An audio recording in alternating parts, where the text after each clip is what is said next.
As dúvidas sobre karma são geralmente sobre se realmente a gente que está aqui encarnado no planeta Terra precisamos passar por provas, por sofrimento e por tantas situações difíceis.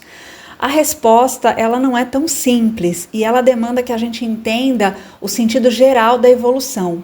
Eu recorri ao Ramatiz novamente no livro O Astro Intruso. No capítulo 1, ele dá uma explicação bem interessante sobre a Terra. Antes de eu continuar, quero pedir para vocês comentarem, curtirem, compartilhar, se inscrever no canal principalmente para me ajudar a crescer com esse trabalho que eu venho fazendo de trazer reflexões sobre evolução na prática, com conteúdos sobre psicologia, sobre espiritualidade, sobre questões históricas, enfim. Vamos lá. A pergunta que o médium que canalizou esse livro fez é justamente sobre a questão do karma, né? Qual é o sentido de resgatar karma de vidas passadas e desse tanto de encarnação, né?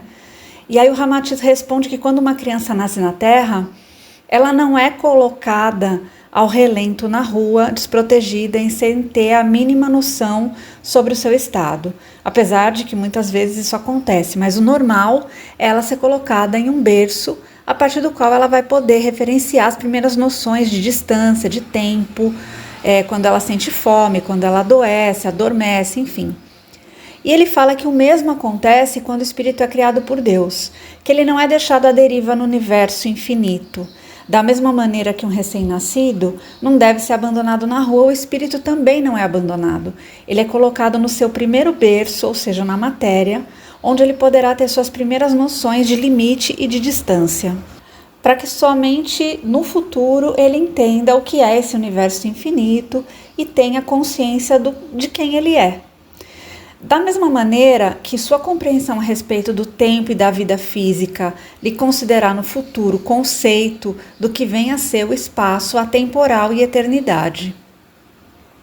Ramatiz segue falando que à medida que o espírito vai desenvolvendo o raciocínio, ele passa a não se contentar mais em ficar limitado ao campo denso, imaginando além do que é muitas vezes considerado possível tornar-se um ser criativo e transcendendo as fronteiras materiais, ingressando na mente abstrata.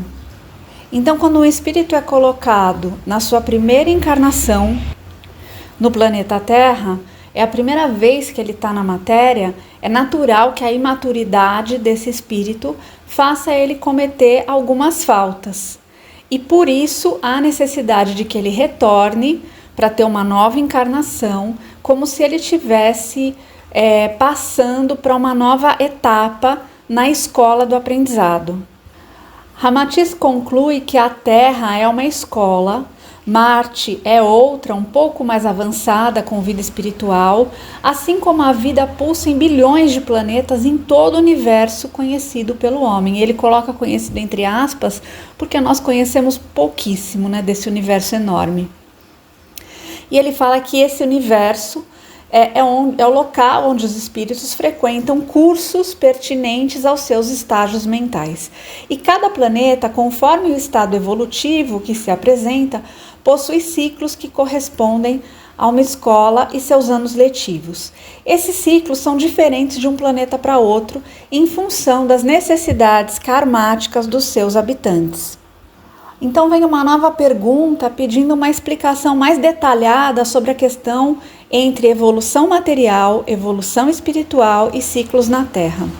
O Ramatiz responde o seguinte, vamos exemplificar. Imaginem uma sociedade religiosa composta de dezenas de membros fundadores que consagram suas vidas ao estudo local e à administração daquela casa. Aos poucos, esses membros vão desencarnando, sendo substituídos por outros que ali estão, enquanto que, simultaneamente, a sociedade incorpora novos membros, com menor conhecimento, ainda em aprendizado inicial. É um processo dinâmico de crescimento natural. Os novos diretores podem ou não manter o status deixado pelos antigos que desencarnaram, ou mesmo melhorar o que herdaram.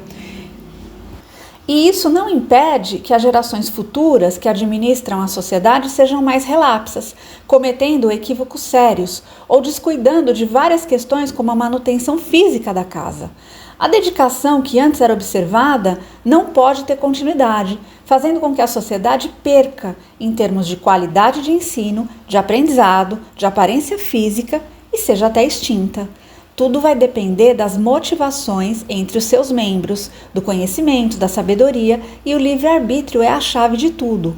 Normas podem ser alteradas e novas regras estabelecidas. Dessa forma, a sociedade pode passar por inúmeras fases favoráveis ou desfavoráveis, dependendo daqueles que dela participam.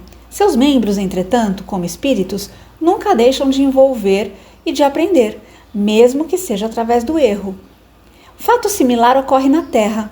Cada ciclo incorpora na humanidade novos espíritos ainda em aprendizado primário, os quais substituem outros que deixaram o planeta, seja indo para encarnações no astro intruso ou para planos mais evoluídos. Mais para frente eu vou gravar mais conteúdo sobre o astro intruso e a transformação que o planeta Terra está passando nesse momento, tá? Eu estou começando devagar com esse livro porque ele é enorme e cada página parece que é tão importante. Enfim, seguindo aqui. Essa nova geração, juntamente com os que permanecem na Terra, vindos do ciclo anterior, terá como missão reconstruir o planeta. Em termos materiais, esse novo ciclo poderá ter mais ou menos progresso do que o anterior, apesar da tendência global desde o início da Terra ser de evolução material, embora nem sempre contínua, mas alternada. Vejam como viviam os homens das cavernas e como vivem os atuais seres humanos. Entretanto, essa evolução material é lenta, se considerarmos que ela teve início há bilhões de anos e continuará alternando rapidez e lentidão, até que a Terra chegue ao fim, situação esta que a própria ciência já previu com o fim do sistema solar. Essas alternâncias na evolução material, no entanto, não impedem que os espíritos encarnados em cada ciclo continuem envolvendo e evoluindo sempre. Percebam que os ciclos são diferentes, existe rotatividade, em cada ciclo há uma disposição diferente para pesquisa, para estudo na matéria e que determina as conquistas tecnológicas e científicas. Por essa razão, inúmeros espíritos de luz encarnam no decorrer de ciclos para levar ensinamentos científicos e religiosos de modo a alavancar a dinâmica do desenvolvimento no orbe. Se não fosse assim, o progresso tecnológico poderia ser bem mais lento em determinados ciclos. A Terra pode apresentar inúmeras melhorias, mas ela não deixará de ser uma escola permanente. E aí mais para frente ele vai relembrando o que Jesus disse sobre a casa de meu pai tem muitas moradas. E ele segue dizendo que existem planetas que são equivalentes a cursos materiais e outros a universidades. Isso demonstra que inúmeros desses planetas estão em estágios inferiores à Terra, da mesma forma que alguns outros planetas estão em estágios superiores à Terra. E que a nossa vida espiritual é absolutamente intensa e dinâmica. Então nós podemos ter encarnado pela primeira vez no planeta Terra e ter alcançado um nível de evolução que em determinado momento faça com que a gente precise migrar para outro planeta. E nós podemos também ter vindo de outro planeta. Não precisamos necessariamente ter tido a nossa primeira encarnação no planeta Terra. Nós podemos ter vindo de outro planeta, porque a nossa necessidade de aprendizado nesse momento era aqui. Então, nós passamos um ciclo de várias encarnações aqui e num determinado momento é definido por nós, junto com os engenheiros siderais, com toda a equipe que cuida da gente, é definido que a gente precisa migrar para um outro planeta. Seja por qualquer motivo, mas o fundante é a nossa evolução sempre. Então, para esse vídeo não ficar muito longo, acho que a primeira ideia que eu queria trazer era de uma evolução geral em termos de karma e encarnação. E agora é trazer esse conceito de evolução para o dia a dia, porque a gente tem essa noção macro, talvez ela é um pouco mais fácil para algumas pessoas. Então a gente pensa assim, Então, tá certo, eu tenho a encarnação inteira, aí eu tenho que aprender algumas coisas, e aí eu desencarno, aí faz um balanço, aí eu volto, venho para esse planeta, vou para outro planeta, mas tá, beleza. Vamos aqui para o nosso dia a dia, pensando que cada dia é um ciclo. Vamos pensar que cada dia ele pode ser comparado com uma mini encarnação. Então, o que a gente faz no nosso dia é fundamental para o conjunto da nossa vida. Obviamente, a gente não se dá conta disso, é óbvio, né? Mas a gente não se dá conta. Então, a proposta é pensar hoje, e a pergunta é: como você quer viver o seu dia hoje? Né? Como você vai se dar prazer hoje? Como você vai se divertir hoje? Como você vai ser feliz hoje? Como você vai cuidar da sua saúde, melhorar a sua saúde hoje? Como você vai canalizar o amor hoje? Como você vai viver a sua vida de uma maneira a aproveitar cada minuto, cada segundo, aproveitar as pessoas que estão à sua volta com a maior amorosidade possível, né? Como que você vai hoje eliminar completamente da sua mente padrões de pensamento que são uma narrativa te contando histórias de terror? Não venham me dizer que é difícil.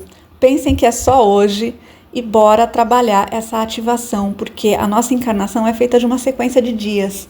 Pensem nisso e trabalhem o momento presente, o dia de hoje. Espero que vocês tenham gostado. Mais uma vez peço para quem não está inscrito se inscrever, compartilhar e até o próximo vídeo.